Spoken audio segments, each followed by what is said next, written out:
House That Walks by Dicedungeon. There are homes that shelter, there are homes that devour. I am the witness, and I have seen it all. Let me tell you about a house that was never meant to stand still. A house that hungers for the unwary.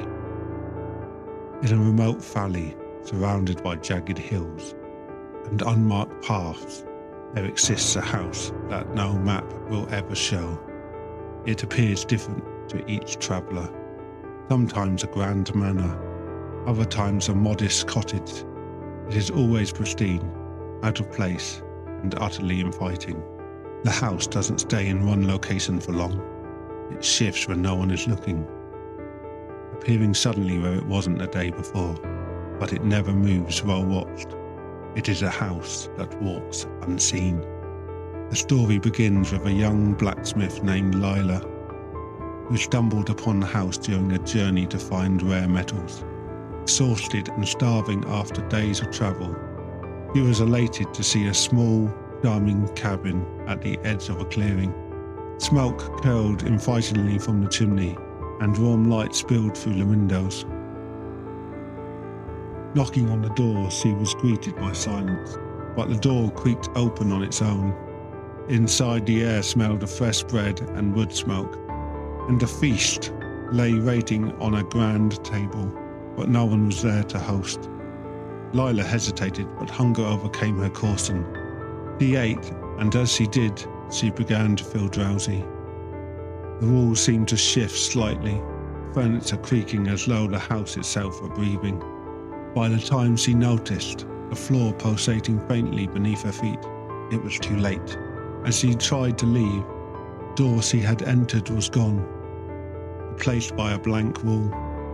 The house's layout twisted into a maddening labyrinth, the hallways stretching and looping, doors leading nowhere. The walls began to whisper, faint at first, but growing louder with every step.